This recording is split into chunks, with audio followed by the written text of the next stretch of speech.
We're taking a look at what's happening in the world of Western Province Club Rugby.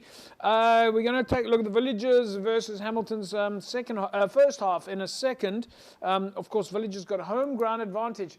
Another derby, but we will talk about that in a second. Don't forget, you can win yourself a case of Score energy drinks. That's going to come up in the next segment. And we'll also touch a little bit on cyber smart internet service providers. Let's quickly take a look at the log in Super League A.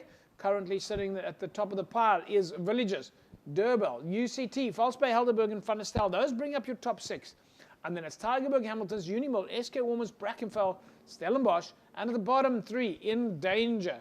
UWC, Kales River, St. George's. All right, Jerome.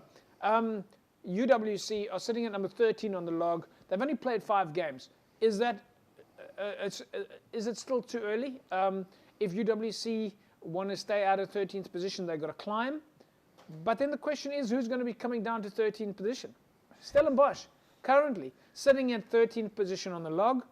Is there any chance that Stellenbosch is heading to City Park and will play in a promotion relegation game this weekend? Yeah, look, is there any chance we're going to see Stellenbosch playing in Super League B next year? If they don't win games, anything is possible. They must be careful. And then obviously, like you talk about UWC, UWC must also be careful because they also need to step up. Otherwise, they're going to be in trouble. So the 2 universities there, Stellenbosch and UWC, seems like one of them is going to be in trouble. Because Alistair, looking at that, you know, I look at the teams, they also so equal. I mean, I know it's crazy for me to ask what I've been asking, but Brackenfell's getting stronger. Yeah. SK Warmers is getting stronger. Yeah. Hamilton's is still getting out of the starting blocks. Yeah. Tygerberg. So there's the top of the log is getting a little bit hard to break into. So just one thing from a university perspective that we need to take into consideration as well is, in 3 weeks' time is USA games, where the universities play 3 games in 1 week. So these 2 universities to manage their squad and think of that as well. And then you come back into the league the week after. So it's a lot of rugby. It's a lot of rugby. All right, folks, let's take a look now. We'll jump straight into Super League B. Kraaifontein, 64-0 win over Kylemore. It was a win for Goodwood over Belhar, 17-14. Belleville went down to Franschhoek over the weekend. Hamlets with a win over Macassar. And NTK with a win over Hands and Hearts. All right, folks, and then that puts you in the log position there. But I mean, Jerome, Alistair, would you guys like to comment on anything in Super League B there from a points point of view? I think it's a big win for Hamlets against Macassar. Yeah. Macassar is in the top 3. So I think that was a big one for The team Hamlets. that I think is kind of concretizing things there is NTK. Yeah. I think that they're stabilizing.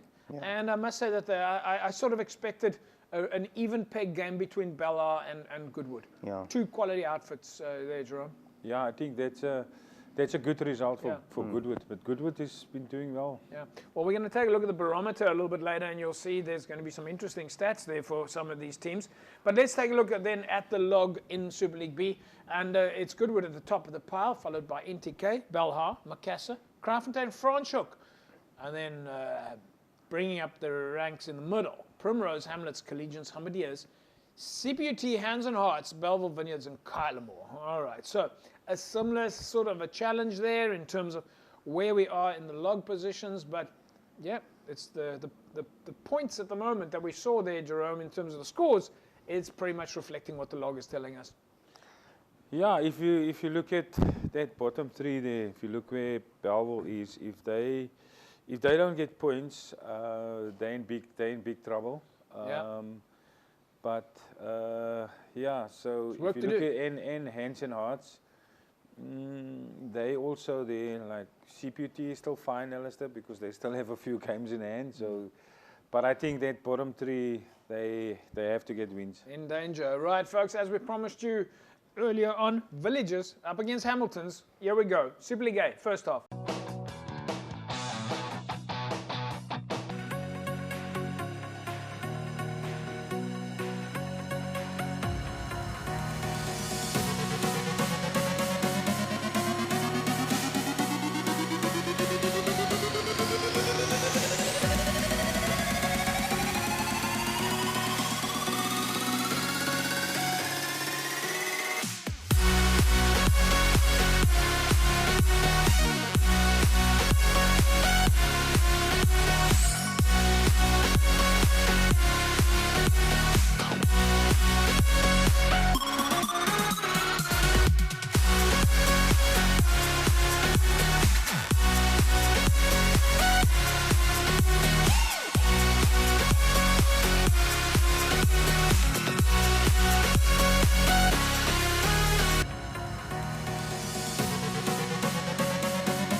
right, there we go. First half, Villagers leading 15 points to 10. Alistair, you said they call them the Dirty Whites.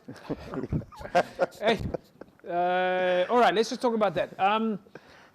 What we're seeing is, I mean, obviously there were no conversions here. Must have been 3 tries, 15-10 half time. Villagers playing some good rugby at the moment. I think both teams are playing good rugby under that conditions and in the state that field was in. I mean, all that mud, the ball is slippery for them to have, low. I thought maybe saw 1 or 2 handling errors there, but, to keep it that low is quite good. Yeah, Jerome, what do you do in these conditions? I mean, as a coach, if you're working all your drills and your different moves and your techniques and you're relying on passing and hand skills and ball skills, it all goes out the window on a Saturday. It's amazing, like Alistair said, there's still the handling skills were still good because I was waiting for scrum because I wanted to see like if there's mud where the ref is going to move because there's actually no grass where he's going to move the scrum to. So it's actually good to see like there wasn't a lot of scrum, so there wasn't a lot of handling errors. And the guys, both teams try to play with, I mean, for me as a coach, I would never run any ball. Yeah. I would tell my team just to kick, even if it's a prop, if you have the ball, kick. But everybody was running, so it was good, still a good game. Yeah, unbelievable game, all right.